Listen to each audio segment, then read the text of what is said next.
বুবলির podcast finally এলো, মানে বুবলি সাকিব খানকে নিয়ে মারাত্মক মন্তব্য করেছে। আর আপনাদেরকে বলেছিলাম না যে বুবলি অপু বিশ্বাসকে নিয়ে বলবেই বলবে, অপু বিশ্বাসকে সর্বপ্রথমেই খোঁচা মেরেছে। তার আগে বলি যে বুবলি কিন্তু তার ভক্তদের গালেও কিন্তু সপাটে চড় দিয়েছে। একদম সঠিক কথা বলছি, এটা আমার মুখের কথা নয়, আজকে আমি প্রমাণ দিয়ে দেখাবো আপনাদেরকে যে বুবলি কিভাবে তার ভক্তদের গালে, যারা বুবলির ব্লাইন্ড সাপোর্টার, অন্ধ সাপোর্টার, তাদের গালেও কিন্তু ঠাস ঠাস করে চড় মেরেছে। বুবলির পডকাস্ট আসবে এটা আমি আপনাদেরকে গতকালকেই বলেছিলাম, আর যেখানে বলেছিলাম যে বুবলি কিন্তু অনেক কিছু বলবে, তো সেই পডকাস্টটা আজকে আসার পালা, মানে আজকে ফাইনালি কিন্তু পডকাস্টটা রিভিল। তার আগে বুবলি, এই যে বুবলি পডকাস্টটাতে যা যা বলেছে সেখান থেকে কিছু একটু ক্লিপিং সামনে এসছে, যেখান থেকে এইটুকু সামনে এসছে যে বুবলি কিন্তু এই পডকাস্টে মারাত্মক কিছু মন্তব্য করেছে সাকিব খান সাথে অপু বিশ্বাসকে নিয়ে। আপনাদেরকে আগে শোনাই, যেইটুকুটা এখন এসছে সেটা আমি শোনাই, তারপর বাকি পুরোটা আপনাদেরকে পরের ভিডিওতে শোনাবো। শুনুন, আগে শুনুন। আমি একজন married person, I am not divorced. আমি প্রেগনেন্ট হচ্ছি কি না হচ্ছি এটা সম্পূর্ণ হয়তো আমাদের ব্যক্তি স্বাধীনতা। সবকিছু কেন আমাদেরকে জবাবদিহি করতে হবে অডিয়েন্সের কাছে? আমাদের ফ্যামিলি বন্ডিংটা খুব ভালো ছিল ছোটবেলা থেকেই, তো ওখান থেকে আমার মধ্যে প্রেম বিষয়টা আমি কোনোদিনও অ্যাকসেপ্ট করার সেই সাহসও পাইনি। প্রপোজাল পাঠাতে চেয়েছে, হয়তো পৌঁছাতে পারিনি, আগেই না করে দিয়েছি। শাকিব খানের বাইরে এসে যখন আমি কাজ করছি তখনও তো আমার জন্য অনেক বড় স্ট্রাগল ছিল। আমি 90s কিড, এতটা বড় হয়ে যায়নি যেটাতে মানুষ মানে খুব বেশি সিনিয়র বানিয়ে দিল। অনেক কথাই অনেক সময় বলতে চাই, হয়তো বলা হয়ে ওঠে না। আমি একটা মানুষকে দোষ দিয়ে দিয়ে দিয়ে আমি যাচ্ছি, ভিক্টিম প্লে করছি। কোন জায়গাটাতে সমস্যা সেটা আইডেন্টিফাই করা উচিত। সম্পর্ক কিন্তু কখনোই জোর করে হয় না, নেভার এভার। বুঝতে পারলেন প্রথমে বুবলি কিভাবে মানে নিজের ভক্তদের গালে ঠাস ঠাস করে চড় দিয়েছে, আর তারপরে অপু বিশ্বাসকে খোঁচা মেরে কথা বলেছে। আর সাকিব খান, আপনাদেরকে আরেকটি মারাত্মক কথা বলি, যে সাকিব খান বুবলিকে শর্ত দিয়েছে, দুটো শর্ত। বুঝতে পারছেন সাকিব খানের সাথে এই যে বুবলির সম্পর্ক, যেইভাবে অপু বিশ্বাসকে সাকিব খান ব্যবহার করেছিল, ঠিক সেইভাবে বুবলিকেও ব্যবহার করে ছেড়ে দিতে চেয়েছিল। বাস্তব কথা বলছি আপনাদেরকে, কারণ অপু বিশ্বাসের সাথে যেভাবে সাকিব খানের সম্পর্ক ছিল, কতটা ডিপ, কতটা তাদের মধ্যে গভীর ভালোবাসা ছিল, সেটা শুধুমাত্র একতরফা অপু বিশ্বাসের দিক থেকে। কিন্তু সাকিব খান রীতিমতো অপু বিশ্বাসকে ব্যবহার করেছে বন্ধুরা। কারণ ঠিক সময়ে অপু বিশ্বাস যখন বাচ্চা জন্ম দেয়, সাকিব খান এগুলো পছন্দ করে না। আজকে অনেক কিছু খরচা হবে আপনাদের সামনে, অনেক কিছু পরিষ্কার হবে, কারণ সাকিব খান এই বাচ্চা কাচ্চা পরিষ্কার মানে একদমই পছন্দ করে না বললেই চলে। কারণ সাকিব খান যখনই অপু বিশ্বাস কনসিভ করে, তখনই কিন্তু সাকিব খান অপু বিশ্বাসকে শর্ত দিয়েছিল যে বাচ্চা নেবে না, নিজের এই কেরিয়ার, মানে বাচ্চা নিতে গেলে তোমাকে কেরিয়ারকে বাদ দিতে হবে, মানে এই প্রফেশনটাকে পুরোপুরি বাদ দিয়ে সংসার জীবনে ঢুকে যেতে হবে। বুঝতে পারলেন? অপু বিশ্বাস এখানে অস্বীকার করেছিল যে না, আমি বাচ্চা তো নিব ঠিকই, কিন্তু আমি সঠিক সময়ে আবার কাজে ফিরব। অপু বিশ্বাস মানেনি বলে তাকে ডিভোর্স দিতে হয়েছে। এটা সাকিব খান শর্ত নিয়ে অপু বিশ্বাসের সাথে মানে সম্পর্কটা ভেঙেছে। এমনকি যখন বাচ্চা সে কনসিভ করে তখনই কিন্তু তাকে ডিভোর্স দিতে চেয়েছিল, কিন্তু সাকিব খানের মা বলেছিল যে আমাদের মুসলিম ধর্মে বাচ্চা পেটে থাকলে তাকে ডিভোর্স দিতে হয় না। ঠিক বাচ্চা হয়েছে আর অপু বিশ্বাসকে ডিভোর্স দিয়েছে। আজকে ঠিক বুবলিকে সেটাই সাকিব খান করেছে। বুবলিকেও শর্ত দেওয়া হয়েছে যে কেরিয়ার না সন্তান, মানে সংসার। বুঝতে পেরেছেন? বুবলি সারা জীবনের মতো ক্যামেরা থেকে সরে যাবে, সারা জীবনের মতো সে নিজেকে আড়াল করে নেবে।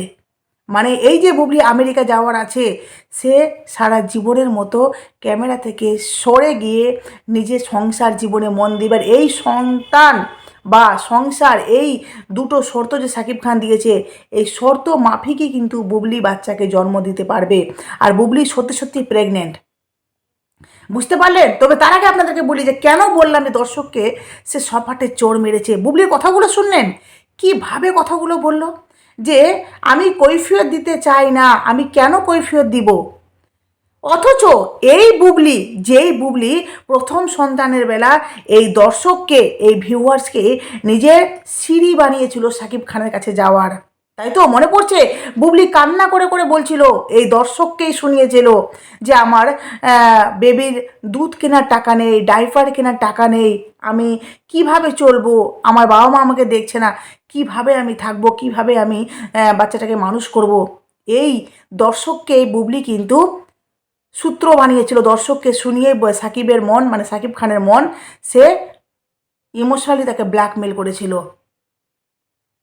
বুঝতে পারছেন? আজকে সেই সমস্ত দর্শককে নিয়ে বুবলি কিন্তু বলছে যে আমি দর্শককে কৈফিয়ত দিতে রাজি নই, আমার ডিভোর্স হয়নি, বলছে আমার ডিভোর্স হয়নি। অথচ দেখুন, এই বুবলি বলছে যে আমার ডিভোর্স হয়নি, অথচ এই বুবলি ভালো করে জানে সাকিব খানের সাথে অপু বিশ্বাসের ডিভোর্স হয়েছে। বাস, অপু বিশ্বাসকে একটা খোঁচা মেরে দিল যে আমার তো ডিভোর্স হয়নি, আমি তো বিবাহিত, আমি তো প্রেগনেন্ট হতেই পারি। হ্যাঁ, তুমি একটা কেন, হাজারটা বাচ্চার প্রেগনেন্ট হও, তাতে আমাদের কারও মাথা ব্যথা নেই। কিন্তু প্রথম বাচ্চার বেলা যে নাটকটা করেছিলে বুবলি, সেই নাটকের জন্য আজকে দর্শক প্রশ্ন করতে বাধ্য হচ্ছে। কারণ বিবাহিত নারী, বিবাহিত পুরুষ, মানে তার স্বামী স্ত্রী থাকলে স্ত্রী কটা বাচ্চা নিচ্ছে সেটা তাদের ব্যক্তিগত ব্যাপার। বুঝতে পারলেন? একজন নায়িকা হয়ে এই ধরনের কথা বলছেন, এখনও কথা বলতে শিখেননি কিভাবে দর্শকের সামনে কথা বলতে হয়। কৈফিয়ত দিবেন না তো কাকে দিবেন? মানে এই দর্শককে কৈফিয়ত দিতে আপনি বাধ্য।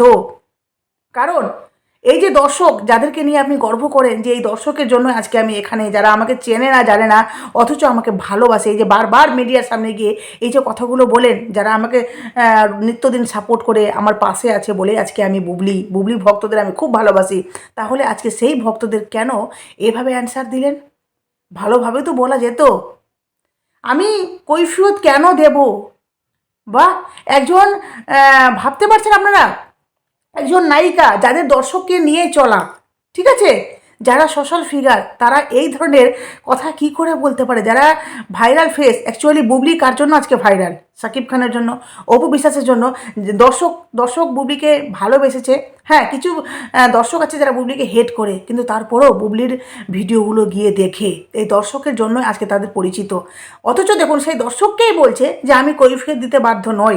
শুনুন, আপনাদেরকে বলি, এই বুবলিকে নিয়ে দেখুন একটা খুব সুন্দর পোস্ট করেছে, বলছে আপনি কার বাচ্চার মা হন, কি হন, এসব নিয়ে পাবলিকের একদমই মাথা ব্যথা নেই। সত্যি বলছি, আপনি বললেন পাবলিকের কাছে কেন জবাব দিতে হবে আমাকে? কেন জবাব দিবেন আপনি? তাহলে প্রথম বাচ্চার সময় কেন কান্নাকাটি করেছিলেন পাবলিক ক্যামেরার সামনে? মানে প্রথম বাচ্চার বেলা কেন তাহলে আপনি কান্নাকাটি করেছিলেন পাবলিকের সামনে? ঠিক আছে, মানে ক্যামেরার সামনে এসে, যেটা পাবলিকলি। তারপর বলেছেন যে আপনি বললেন আপনার ডিভোর্স হয়নি, অথচ পরিচালক কিংবা মিডিয়ার গণমান্য ব্যক্তিরা বলে আপনার বিয়েই হয়নি। বুঝতে পারলেন বুবলি? আপনি নায়িকা তো বটে, কিন্তু বিশ্বাস করুন নায়িকা হওয়ার কোনো গুণ আপনার মধ্যে নেই।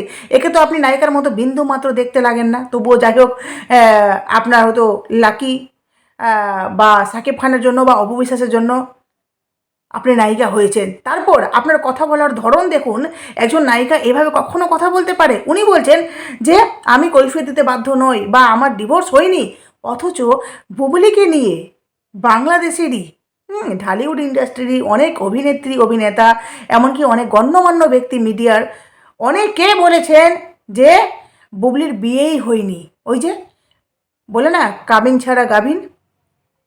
তো তাও আপনাদের ভিতরে কি হয়েছে না হয়েছে সেসব কোনো ব্যাপার না। পাবলিক শুধু একটা কথাই বলে, আপনার যা হয় সুন্দরভাবে হোক, কোনো কান্নাকাটি না। মানে প্রথম বাচ্চার বেলা নিশ্চয়ই পাবলিক এতটা কৌতূহল দেখায়নি, তারপরেও আপনি এসে একটা সিন ক্রিয়েট করেছিলেন, রীতিমতো কান্নাকাটি করে পাবলিকলি সাকিব খানকে পুরো হ্যারাস করেছিলেন। কেন তখন আপনার লজ্জা হয়নি? তখন আপনার খারাপ লাগেনি যে আপনি পাবলিকের সামনে এসে কান্নাকাটি করছেন একজন নায়িকা হয়ে? একজন সাকিব খান, যিনি সুপারস্টার, মেগা স্টার, যিনি সকলের ইমোশন, তার নামে এই ধরনের কথা বলছেন তার সন্তানের মা হয়ে, আপনার লজ্জা করেনি? আজকে বলছেন কৈফিয়ত দিতে যাবেন কেন? তারপর বলছে দেখুন যে আপনার প্রথম বাচ্চা যদি সুন্দরভাবে হতো তাহলে এইবার পাবলিক কোনো কথা বলতো না। কারণ বহু অভিনেত্রী, অভিনেতা আছে Bollywood, Tollywood, Hollywood, even Dhallywood, তাদের তো বাচ্চা হচ্ছে, একটা দুটো তিনটে সবাই নিচ্ছে। কই তাদের বেলা তো এত কৌতূহল মানুষের হচ্ছে না? আপনার বেলা এত কৌতূহল কেন? আপনি তো রীতিমতো কৌতূহলটা সৃষ্টি করছেন, আপনি স্বীকার করছেন না, আপনি বা আহ, মানে অন্তঃসত্ত্বা কেন? যেই পাবলিককে নিয়ে উঠবো, যেই পাবলিক ছাড়া আপনাদের কোনো দাম নেই, সেই পাবলিককে আপনারা সত্যি কথাগুলো বলছেন না কেন? আজকে যদি পাবলিক আপনাদেরকে ছেড়ে দেয় তাহলে আপনারা কিসের জন্য এই নায়িকা? সত্যি কি নায়িকাটা ধরে রাখতে পারবেন?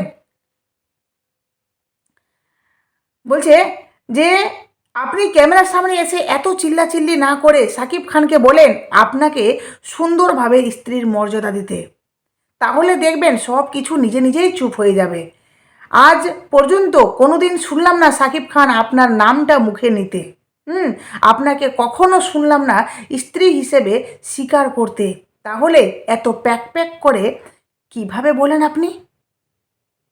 সাকিব খান আজ অবধি কোনো ইন্টারভিউ, কোনো মিডিয়ার সামনে, এটা আমি ড্যাম শিওর হয়ে বলতে পারি যে সাকিব খান কোথাও স্বীকার করেনি যে বুবলি আমার স্ত্রী।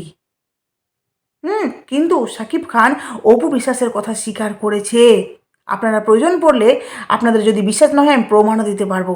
সাকিব খান ইন্টারভিউতে বলেছেন যে অপু আমার স্ত্রী, অপু আমার স্ত্রী ছিল, আছে, থাকবে, আর জয় আমার কাছে শ্রেষ্ঠ পাওয়া। কোথায় অপু বিশ্বাসকে তো বললো, সাকিব খান অপু বিশ্বাসকে তো বললো অপু বিশ্বাস তার স্ত্রী, আবরাম খানকে সুন্দরভাবে মেনে নিয়েছে। সাকিব খান এই কথাই স্পষ্ট বলেছে অপু বিশ্বাস এখনও তার স্ত্রী, আবরাম খান জয় তার জীবনের সেরা উপহার। এরকম কথা যদি আপনার ক্ষেত্রেও, মানে বুবলির ক্ষেত্রেও যদি শুনতাম, তাহলে কখনোই আপনাকে কটূক্তি করার কেউ সাহস পেত না। আপনি সারাক্ষণ শুধু সাকিব সাকিব বলে চিল্লাচিল্লি করেন, অথচ সাকিব খানের মুখে আপনার কথা কোনো দিন শুনলাম না। আগে সাকিব খানকে বলেন আপনাকে সুন্দরভাবে স্ত্রীর মর্যাদা দিতে, তারপর এইসব জ্ঞান দিতে বসবেন। একজনের সংসার ভেঙে ছোট একটা বাচ্চার কাছ থেকে তার বাবাকে কেড়ে নিয়ে ক্যামেরার সামনে এসে আবার এত বড় বড় কথা, ক্যামেরা মানে ক্যামেরার সামনে এসে এই যে বুবলি এই যে প্যাটার প্যাটার করে কথা বলছে, সত্যি একটা নায়িকা হিসাবে বিশেষ করে লজ্জা মাত্র নেই, বিন্দু মাত্র লজ্জা নেই বুবলির। অপু বিশ্বাস আপুর দীর্ঘ নিঃশ্বাস এবং আবরাম খানের কাছে বাবার একাকিত্বতা যখন মনের কোণ জেগে ওঠে, তখন উপরওয়ালা দেখে তাদের দীর্ঘ নিঃশ্বাসে আপনার অধপতন হবেই হবে। আপনি ডিভোর্সের কথাটা শুধু অপু বিশ্বাসকে খোঁচা মেরেই বলেন, অথচ আপনার কারণেই তাদের ডিভোর্সটা হলো।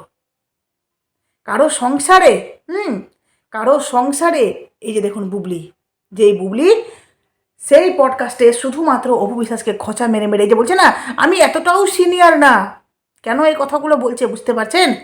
রীতিমতো এই বলে না একে বাটুল কেন বলে, এই বাটখারা, ঠিক আছে, রীতিমতো অপু বিশ্বাসকে খোঁচা মেরে, অপু বিশ্বাস যে এর থেকে যে সিনিয়র কখনো সম্মান দিয়ে কথা বলে না, এই জানেই না যে একজন নায়িকার কিভাবে কথা বলা উচিত মিডিয়ার সামনে এসে।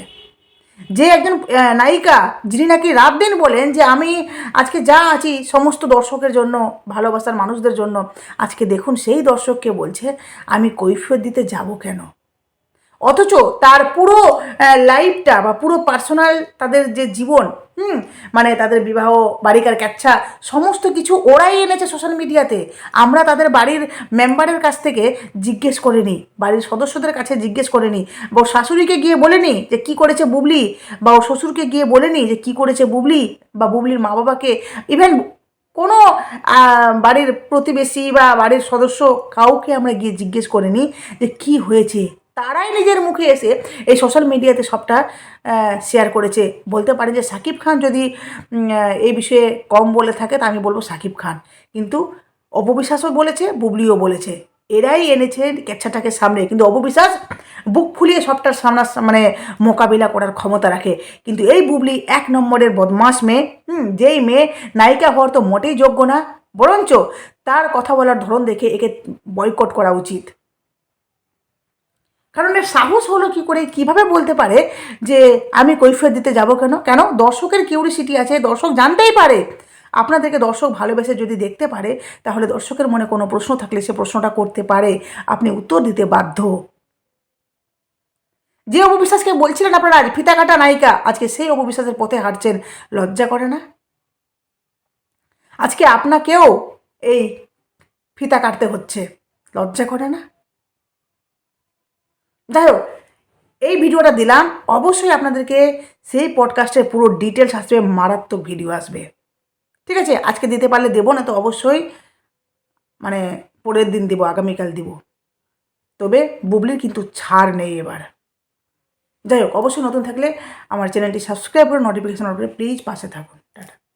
অবশ্যই লড়াই করতে হবে, লড়াই চালিয়ে যেতে হবে অপবিশ্বাসের জন্য।